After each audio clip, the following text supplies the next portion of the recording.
नमस्ते बिहार में राहुल ओझा आपके साथ। नमस्कार, मैं आपके साथ लक्ष्मी। और देखिए, पटना से बड़ी खबर है, जहां नीट छात्रा की मौत के मामले में एम्स की मेडिकल बोर्ड जांच करेगी। एम्स मेडिकल बोर्ड को सबूत सौंप दिया गया है। परिजनों ने एडीजी कमजोर वर्ग से मुलाकात की, अमित कुमार जैन से शिकायत की, एसएचओ रोशनी कुमारी की शिकायत की गई, डॉक्टरों की भी शिकायत की गई। एसएचओ और डॉक्टरों पर गंभीर आरोप लगाया गया है। बता दें कि छात्रा का कपड़ा मांगा तो कहा फेंक दिया। मकान मालिक को पुलिस ने जेल भेजा, लेकिन हॉस्टल संचालक पर पुलिस मेहरबान क्यों है, ये कई सवाल उठाए गए। अब तक गिरफ्तारी क्यों नहीं की गई? तो देखिए, ये बड़ी खबर सामने आ रही है पटना से, जहां एसएचओ और डॉक्टर पर भी गंभीर आरोप जो है वो इस पूरे मामले में लगाया गया है। तो पटना से बड़ी खबर, ये मामला काफी गंभीर, और ऐसे में कई जो जांच के स्तर है उसमें अब सवाल जो है वो भी उठाए जा रहे हैं। और पुलिस की कार्यशैली पहले ही दिन से कहीं ना कहीं सवालों के घेरे में भी थी। अमित हमारे साथ न्यूज 18 संवाददाता फोन लाइन पर है। अमित, ये कहा जा रहा है कि मकान मालिक को पुलिस ने जेल भेजा, लेकिन हॉस्टल संचालक पर पुलिस मेहरबान क्यों है? कई कार्यशैली पर सवाल उठाए जा रहे हैं। अभी अपडेट क्या है इस मामले पर? बिल्कुल, देखिए, ये सबसे बड़ा सवाल है, क्योंकि जो मकान मालिक है वो हॉस्टल का संचालन नहीं करते थे। उन्होंने अपने घर को किराए पर दे रखा था, और जो हॉस्टल संचालक है उस पर जांच होनी चाहिए थी, लेकिन पुलिस जो है उसका टाल मटोल रवैया रहा। पहले पुलिस ने कहा कि रेप नहीं हुआ है, संदिग्ध स्थिति में ये मौत हुई है। लड़की जो है वो नशे का जो सेवन है वो की थी। उनके जो यूरिनरी पार्ट्स हैं वहाँ से कुछ गोलियां भी बरामद की गई है। लेकिन जैसे जैसे दबाव बढ़ा, पुलिस की जांच जो है वो कह सकते हैं कि दबाव के कारण सही दिशा में गई, और खुद इस पूरे मामले को लेकर के गृह मंत्री सम्राट चौधरी ने गंभीरता दिखाई, नीतीश कुमार मुख्यमंत्री ने गंभीरता दिखाई, तब डीजीपी ने आदेश जारी किया, और उसके बाद जांच जो है वो सही दिशा में चली। तो कहीं न कहीं शुरू से पुलिस का जो रवैया रहा वो टाल मटोल रवैया रहा, और इसके कारण से परिजन बेहद नाराज भी थे। यहाँ तक कि सब को लेकर के जब पोस्टमार्टम के बाद सब परिजनों को सौंपा गया, तो कारगिल चौक पे वहां जाकर के धरना भी दिया, पुलिस लाठीचार्ज की। लेकिन जो कार्रवाई होनी चाहिए थी, जितनी तेजी से सही दिशा में कार्रवाई होनी चाहिए थी, वो नहीं हुई। और यही वजह है कि आज ये सवाल खड़ा हुआ है कि आखिर हॉस्टल संचालक पे पुलिस मेहरबान क्यों है। दूसरी बड़ी बात है कि जब महिला जो मृतक छात्रा थी, उसके कपड़े पे ब्लड के सैंपल थे, खून के निशान थे। जब परिजनों ने उसे मांगा तो पुलिस ने कहा, डॉक्टरों ने कहा कि उसे मैंने फेंक दिया है, जबकि ये कानूनी रूप से साक्ष्य जो होता है वो सबसे अहम होता है। जहाँ पे ब्लड के सैंपल हो, जहाँ खून के निशान हो, वो जांच के लिए भेजा जाता था। सेसल की टीम उसे जांच करती, जांच के बाद जो है तथ्य सामने आते कि क्या ये खून के जो निशान है वो जो मृतक छात्रा है उसकी थे, या फिर जो जिन लोगों ने इनके साथ दरिंदगी की उनके ये खून के निशान थे। लेकिन पुलिस जो है वो पूरे तौर से इस मामले में पुलिस की जो भूमिका है वो सवालिया निशान के घेरे में है, और यही वजह है कि इसको लेकर के अंततः जो है डीजीपी विनय कुमार को एक एसआईटी का गठन करना पड़ा। कल खुद जो है कमजोर वर्ग के जो एडीजी है अमित कुमार जैन, आईजी पटना जितेंद्र राणा, एसएसपी जो है कांतेश मिश्रा, माफ कीजिएगा कार्तिकेय के शर्मा जो है वो पहुंचे थे वहां पे। उन्होंने जांच करी, पूरे एक रूम का जो है एडीजी कमजोर वर्ग अमित कुमार जैन ने जांच किया, और कई दिशा निर्देश दिए कि जांच किस बिंदु पर आगे लेकर के चलनी है। तो ये पहली दफा ऐसा देखने को मिल रहा है जब कार्तिकेय के शर्मा के एसएसपी के नेतृत्व में इस तरह के बड़े कह सकते हैं कि लापरवाही पुलिस महकमे की तरफ से देखने को मिली है। और कहीं न कहीं यही वजह रही कि कार्तिकेय के शर्मा से लेकर के उनकी पूरी टीम को इस जांच के दायरे से बाहर रखा गया। सिर्फ सिटी एसपी को जांच में इंक्लूड किया गया है। आईजी जो है वो खुद इस पूरे मामले की जांच करेंगे। डे टू डे रिपोर्ट जो है वो डीजीपी को भेजेंगे, और वो रिपोर्ट जो है डीजीपी गृह मंत्री सम्राट चौधरी को भेजेंगे। तो समझ सकते हैं कि सरकार पूरे तौर पे संजीदा है, सरकार पूरे मामले को लेकर के बेहद गंभीर है। और यही वजह है कि तमाम राजनीतिक दल हो या फिर मृतक के जो परिजन हैं वो अब ये चाह रहे हैं कि इस पूरे मामले की निष्पक्ष सीबीआई से जांच हो। और परिजनों का कहना है कि जब तक सीबीआई से जांच नहीं होगी, हमारी बेटी को जो इस पूरे घटना में पहले अस्पताल में जद्दोजहद की, जिंदगी का जो जंग लड़ने की कोशिश की, हालांकि वो हार गई, उनकी मौत हो गई, तो उससे न्याय नहीं मिलेगा। फिर जो आरोपी है वो पकड़े नहीं जाएंगे, और पुलिस का कार्यशैली जो है उससे न तो परिजन संतुष्ट है, न राजनीतिक सरकार। चलिए, बिल्कुल इस पूरी खबर पर आप नजर बना करके रखे रहिए, अपडेट आगे लेते रहेंगे। शुक्रिया इस जानकारी के लिए।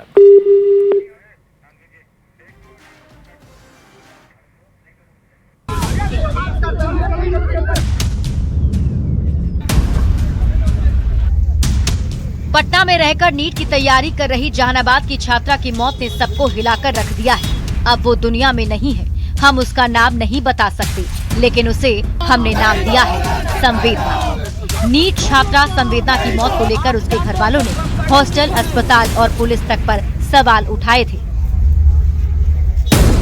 प्रशासन के लोग, हॉस्टल के लोग और हॉस्पिटल के लोग, सारे लोगों ने पैसा खाया है, काफी मोटी रकम का पैसा खाया है, ऐसे बड़े लोगों के हाथ। यही नहीं, शुक्रवार को प्रशांत किशोर ने छात्रा के घर जाकर परिजनों से मुलाकात की तो शनिवार को कांग्रेस सांसद अखिलेश सिंह ने मदद का भरोसा दिया। लेकिन अब तो साफ है, अब सरकार को चेतना चाहिए, सरकार को जागना चाहिए और सरकार को कड़ी से कड़ी कार्रवाई करनी चाहिए। जो लोग भी इसमें संलिप्त हैं उनको फांसी की सजा हो।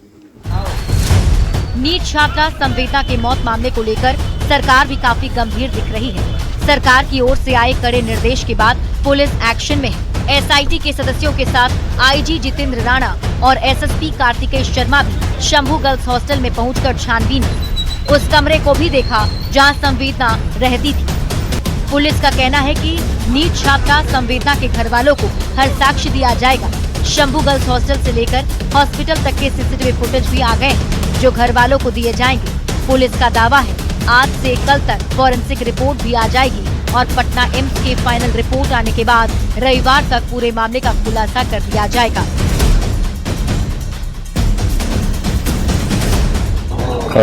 पुलिस मुख्यालय के द्वारा और सरकार के द्वारा मामला को पूरा गंभीरता से जांच किया जा रहा है और एसआईटी का प्रयास है कि जल्द से जल्द मामले को। हालांकि इस पूरे मामले में पहले जिस ढंग की संवेदनहीनता दिखाई गई, उससे पुलिस के ऊपर कई गंभीर सवाल खड़े हो गए थे। हॉस्टल संचालक और अस्पताल की डॉक्टर के साथ साथ पुलिस की थ्योरी तक संदेह के घेरे में थी। पोस्टमार्टम रिपोर्ट ने तस्वीर को काफी हद तक साफ कर दिया है। देखना होगा नीट छात्रा संवेदना के गुनहगारों को कब तक सजा मिल पाती है। न्यूज 18 के लिए पटना से धर्मेंद्र और जहानाबाद से राजीव विमल के साथ ब्यूरो रिपोर्ट।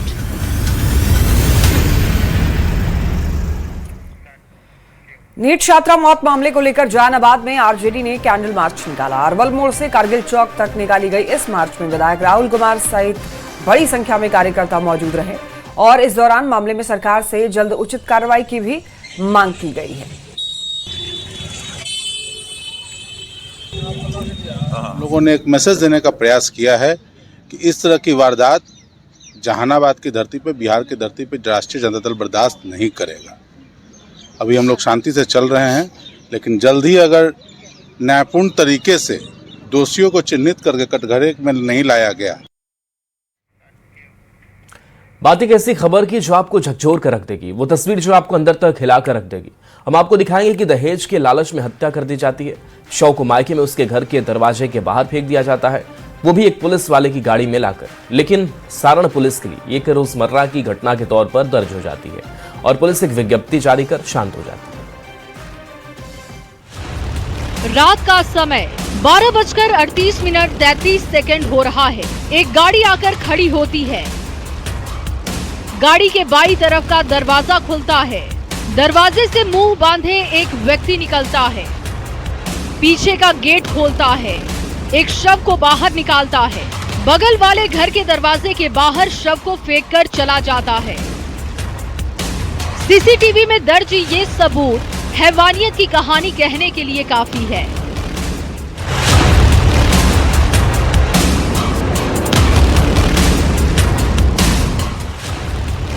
सुबह जब घर वालों की नींद खुलती है और घर के सामने शव को देखते हैं तो उनके होश उड़ जाते हैं। शव किसी और का नहीं बल्कि उनकी अपनी ही बेटी का है, जिसकी शादी महज 9 महीने पहले हुई थी।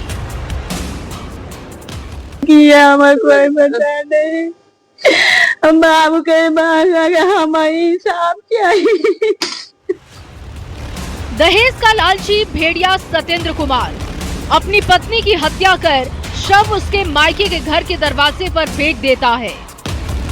यही आरोप है अब इस दुनिया में नहीं रही सरिता के पिता का।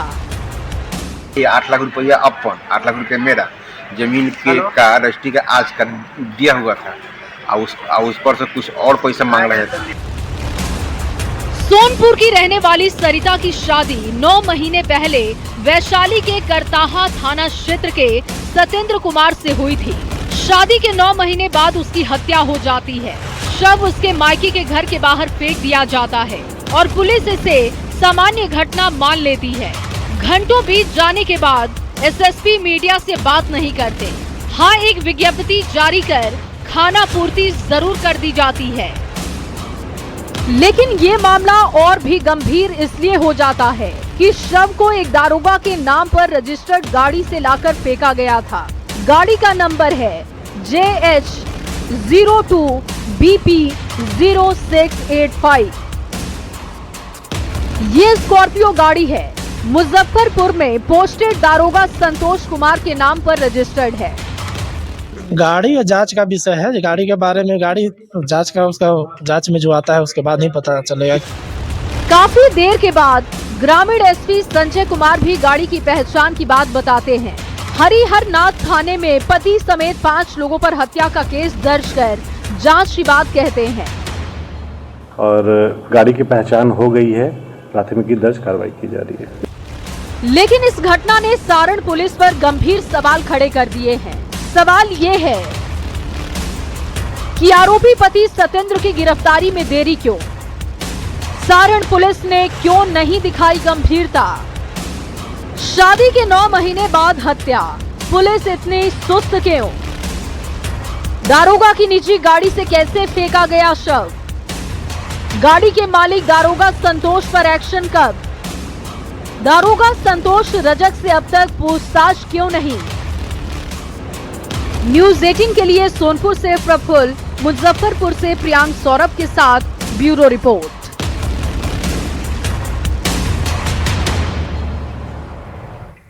सरिता हत्याकांड मामले में पुलिस ने दारोगा की कार बरामद कर ली है। दारोगा के ससुराल वैशाली के जलालपुर गांव से गाड़ी को बरामद किया गया है।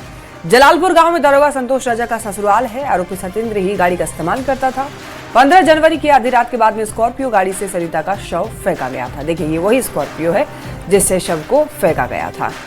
तो यानी कि ये गाड़ी अब बरामद हो चुकी है। किसके नाम पर है, कौन इसको चलाता था, इन सारे लोगों की बारे में अब जानकारी पुलिस को मिल चुकी है।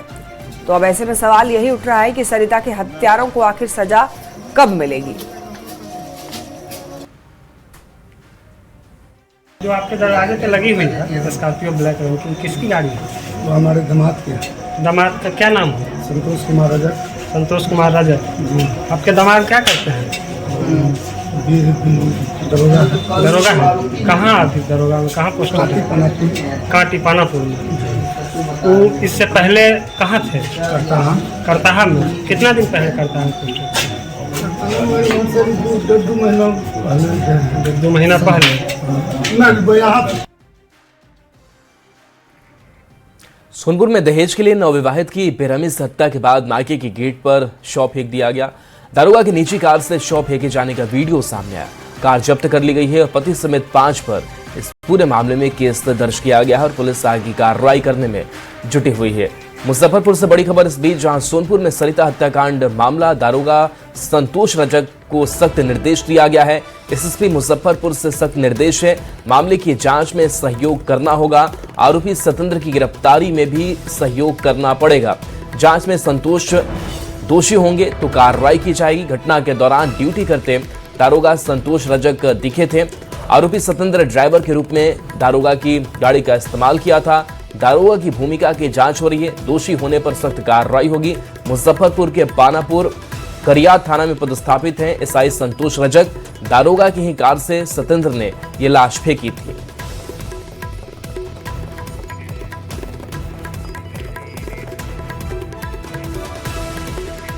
अब देखिए, दहेज के लिए सरिता की हत्या के मामले ने सियासी तूल पकड़ लिया है। सभी राजनीतिक दलों ने सरिता के लिए इंसाफ की मांग की है। विपक्ष ने इस घटना पर सवाल खड़े किए। अभियुक्त परिवार के साथ घर से फरार है एवं मोबाइल स्विच ऑफ है, लेकिन कानून के लंबे हाथ होते हैं। कितना समय लगाओगे? मोबाइल बंद रखो, घर से फरार हो जाओ। गुनाह किया है तो जेल जाना तय है। इन सभी मामलों पे बहुत ही गहनता के साथ जांच चल रही है।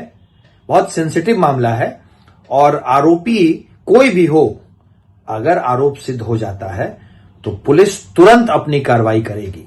अब कानून का राज कैसे स्थापित होगा? जब कोई हत्यारा हत्या करता हो, उसकी डेड बॉडी को स्कॉर्पियो में ले जाता हो, वह भी स्कॉर्पियो प्रशासन का रहता हो, तो कानून का राज तो नहीं है। दहेज लोभियों की जरूरत तो देखिए, एक बेटी की हत्या की जाती है और उस बच्ची का शव उसके मैके के दरवाजे पर फेंका जाता है और तब तक पुलिस हाथ पर हाथ धरे बैठी रहती है। हम लोग तो पूर्व से कह रहे हैं कि बिहार इस देश का क्राइम कैपिटल बन चुका है। बड़ी खबर कटिहार से है, जहां कटिहार में निजी कोचिंग संस्थान के नाम पर केरल फाइल्स की तर्ज पर सीमांचल फाइल्स की पटकथा लिखी जा रही है। कोचिंग संस्थान संचालक अपना नाम बदलकर छात्राओं को अंधेरे में रखकर अश्लील हरकत करना चाहते हैं और इस मामले में मनिहारी थाने में तैनात महिला पदाधिकारी की भूमिका भी संदेह के घेरे में है। सीमांचल की बेटियों को बर्बाद करने के लिए सुनियोजित रैकेट चल रहा है। कटिहार के मनिहारी अनुमंडल में पिछले कुछ समय से गैप इंस्टीट्यूट नाम में कोचिंग संस्था संचालित हो रहा है। यहाँ पढ़ने वाले छात्राओं और काम करने वाले महिलाओं को पता था कि संचालक है वह आर्यन सिंह है। क्या हुआ? MD फंटू नाम है। कौन सा इंस्टीट्यूट है ये? Gap institute technology welfare trust. आपका पूरा नाम क्या वो बताइए तो। आर्यन नाम मेरा, आर्यन सिंह। क्या हुआ? सर हम लोग के जहाँ इंस्टीट्यूट था वहाँ पे वो बहुत गंदा तरीका बिहेव करता था हम लोग के साथ रिलेशनशिप में आने के लिए फोर्स करता था। मतलब जिहाद जैसे लगता था वो, मतलब मुस्लिम थे और हम लोग को पता है, वो बताते थे वो हिंदू हैं। अच्छा, क्या नाम था उनका? ओरिजिनल नाम क्या है? ओरिजिनल नाम उसका MD फंटू है। अच्छा, और क्या नाम बताते थे? आर्यन सिंह। आप लोगों को कैसे पता चला ये चीज? धीरे धीरे, मतलब उसका गाड़ी का नंबर, उसका इंस्टीट्यूट का जो भी वेलफेयर ट्रस्ट है उसका सारा कुछ पता चला, दर्पण ID वगैरह सब फेल है। और वो जो गाड़ी लेकर के आते थे वो भी किसी मुस्लिम के नाम से था। उनका जो ड्राइवर है वो सब, मतलब सब प्रॉपर मुस्लिम थे, वो खुद को सिर्फ हिंदू बताते थे। ऐसे धीरे धीरे डाउट हुआ, उसके बाद पता चल गया कि। आप लोगों को कैसे पता चलता था? क्या करते थे? बाहर ले जाए, क्या कहानी सुनाए थे? सर वो बोल के लेके जाते थे कटिहार, पर लेके पूर्णिया चलाते थे, और जब बोलते थे पूर्णिया लेके जा रहे हैं तब नेपाल लेके चले जाते थे। कई बार ड्रिंक भी कराने की कोशिश? हाँ, बहुत बार बोले कि ड्रिंक कर लीजिए, आए हैं घूमने के लिए, एंजॉय कीजिए, ऐसा बोले हैं। और एक बार हम उसके बॉटल से पानी भी पिए थे तो उसमें हमको नशा नशा फील हुआ था। धर्म छुपाकर, अपने नाम को छुपा करके व्यवसाय करना, ये कहाँ तक उचित है? लोगों को अपनी असली सच्चाई नहीं बताना, ये अपने आप में ही एक क्राइम है। तो वैसे ही आपराधिक प्रवृत्ति के लोग अपने नाम को छुपा करके हिंदू माँ बहन बेटियों को अपने प्यार के जाल में फांस करके उसके बाद उसके साथ में उसका शारीरिक शोषण करते हैं, और जब उसका विजुअल बन जाता है तो उनको देह व्यापार के धंधे में झोंक दिया जाता है। जी, ये जो मामला सामने आया है इसमें कल हमसे मिली भी थी ये महिला है, और थाना को इंस्ट्रक्ट किया गया है इसमें जल्द से जल्द FIR किया जाए और लड़की का बयान हम लोग कोर्ट में कराएंगे। जिनका भी नाम सामने आएगा, जो भी इसमें दोषी है, उनकी गिरफ्तारी की जाएगी। इसमें कोचिंग संस्थान संचालन करने वाले मोहम्मद फंटू आखिर अपना नाम क्यों आर्यन सिंह बता रहा है, ये तो पुलिसिया तफ्तीश के बाद ही साफ हो पाएगा। लेकिन जिस तरह से एक छात्रा ने अपने ही कोचिंग संस्थान के संचालक पर संगीन आरोप लगाया है, इससे एक सवाल जरूर उठता है, क्या केरला फाइल के तर्ज पर एक बार कटिहार के ऐसे ही कोचिंग से सीमांचल फाइल की पटकथा लिखी जा रही है? सुब्रत, न्यूज़ 18 कटिहार। और यहाँ रुकने एक छोटे से ब्रेक के लिए जल्द लौटेंगे।